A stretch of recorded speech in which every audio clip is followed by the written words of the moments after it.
Cuando hablamos de física cuántica puede resultar un tema muy complejo de entender. La contraintuitividad, la dualidad onda-partícula, la indeterminación y el entrelazamiento cuántico son fenómenos de la cuántica muy complejos. Sin embargo, desde un punto de vista divulgativo, creo que el problema no es eso, o al menos no tanto, sino cómo se transmite esta información.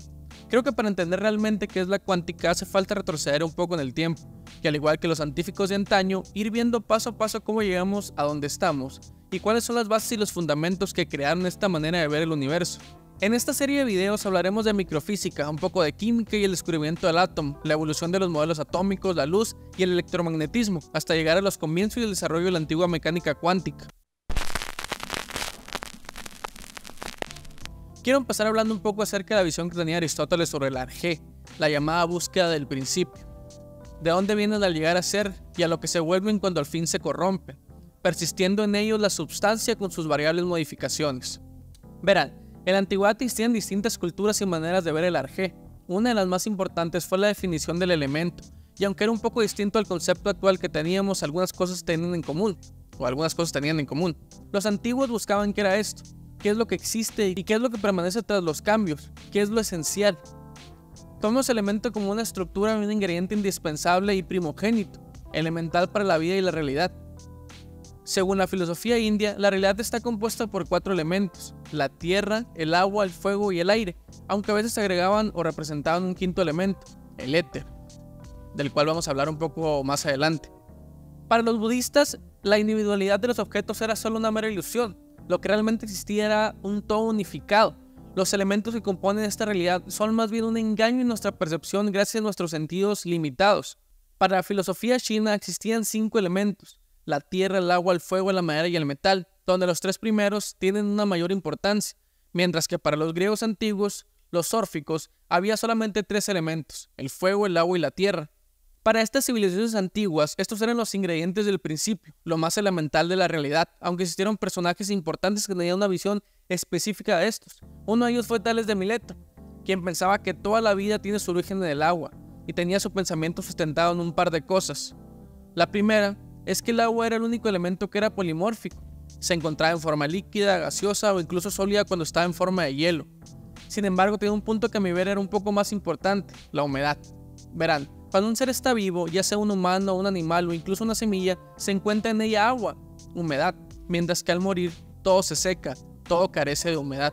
Algo que me llamaba mucho la atención del pensamiento de Mileto sobre las cosas era que pensaba fielmente que nada surge de la nada y nada desaparece en la nada. Nada nace ni perece verdaderamente, por lo tanto todo está unificado. Anaximandro, por otro llado, pensaba que el arjé de la realidad estaba sustentado por el apego, lo que textualmente se traduce como lo ilimitado, aunque este concepto fue introducido por el mismo Anaximandro, y lo que más concretamente quiere decir es lo indeterminado, lo que se encuentra en eterno movimiento. Por lo tanto, el principio de la realidad no es algo tangible como el agua, sino algo más abstracto, algo más indefinido. ¿De dónde vienen las cosas?, se preguntaba Anaximandro. Las cosas son algo determinado, sin embargo, antes de ser, son indeterminadas. Luego, son determinadas cuando se convierten precisamente en cosas, y pasan a ser indeterminadas de nuevo cuando dejan de ser. Otro gran filósofo, Anaxímenes, propone una idea interesante, algo entre Tales de Mileto y Anaximandro, casi un punto medio. Para él, era el aire el elemento más sutil e inmaterial, todavía más que el agua, pero no tanto como para carecer de toda determinación.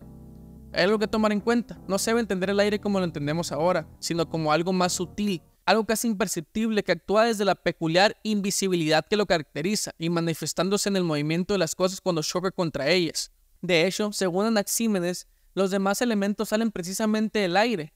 Por ejemplo, entre más diluido sea el aire, más se acerca al fuego, y mientras más condensado esté, más se acerca a la piedra, pasando por el viento, el agua y la tierra de por medio. Uno llegaría a pensar que si el aire se puede diluir y convertir en fuego con un pensamiento actual, obviamente, sería más bien el fuego lo esencial. Pues algo parecido pensaba Heráclito. Esto estaría asociado directamente al logos, una especie de inteligencia y armonía que rigen todas las cosas en el universo. Sería el fuego, en sus diferentes grados de condensación, lo que daría cabida a la existencia de otros elementos como el aire, el agua y la tierra. Tanto Heráclito, Anaxímenes y Anaximandro creen que los elementos podrían transmutar, convertirse el uno en el otro, ya sea por presión, concentración o por cantidad. Por otro lado, Empédocles no lo veía así. Él creía sí que existían los elementos, como la filosofía india, el fuego, el aire, el agua y la tierra. Sin embargo, uno no se podía convertir en el otro, aunque sí se podían combinar. Y era precisamente esto lo que le da origen a los seres vivos y a todas las cosas que conocemos, a la materia. Aristóteles, influenciado por Empédocles, retoma esta idea de los 4 elementos para darle forma a su teoría del arjé, con una ligera pero muy importante diferencia. Creía que los elementos sí podían cambiar. Desde una perspectiva moderna, sonaría lógico pensar que este es un paso atrás para el desarrollo de los cimientos de lo que hoy conocemos como el elemento. Sin embargo, estos elementos de Aristóteles tenían una definición distinta, y es por eso mismo que podían cambiar: las cualidades. Estas últimas, y no los elementos, son lo que son realmente fundamental. Verán, mientras Newton creía que las cualidades de un cuerpo eran una consecuencia de modo que sus partículas de materia estaban dispuestas, por lo tanto se mueven e interactúan, Aristóteles creía justo lo contrario, que eran las cualidades las que explicaban la materia, y no la materia las cualidades. Para Aristóteles, el elemento era una sustancia, un material con determinada propiedad. Un elemento es un cuerpo del cual otros cuerpos pueden ser analizados estando presente en ellos, potencialmente o en acto, y que no es en sí mismo divisibles en cuerpos que sean diferentes en forma. Una estructura elemental quedaría más o menos así. Hasta arriba tendríamos las sustancias compuestas, como el agua de mar, la cual se puede extraer agua y sal. Más fundamental todavía serían las sustancias simples, como el fuego, el aire, el agua y la tierra, que Aristóteles pensaba que estas cosas no se podían dividir. El agua siempre sería agua por más que buscaras, lo mismo pasaría con la tierra, el fuego, el aire.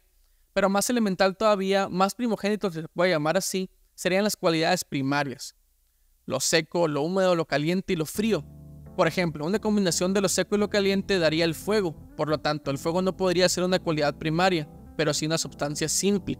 Para esto existe una especie de base explicativa que quedaría aún más debajo de las cualidades primarias: lo adaptable en forma y lo determinable por límites, de lo cual no vamos a entrar mucho en detalle.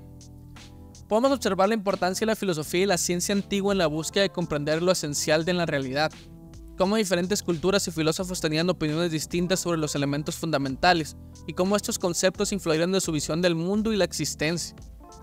Los elementos fueron una manera de ver el arjé, el principio de la realidad. Sin embargo, no fue la única manera. Una muy interesante fue la visión atómica de la realidad, la teoría atómica de la materia. Pero esto lo vamos a dejar para un siguiente video. Si te gusta este tipo de videos, no olvides comentar, dar like y suscribirte. La verdad nos ayudarías bastante. El canal está un poco en declive. Sería de mucha ayuda que compartieras, que comentaras, que te suscribieras, que hicieras cualquier interacción con el canal. La verdad estaría muy agradecido. Vamos a estar trayendo videos constantemente de este nuevo formato que traemos y esperemos que te guste. También puedes dejar aquí abajo en los comentarios algún tema que quieres que grabemos. Y eso es todo por hoy. Si te gustó el video, no olvides darle like, compartir. Si te gustó el contenido, no olvides suscribirte. Nos vemos en la próxima.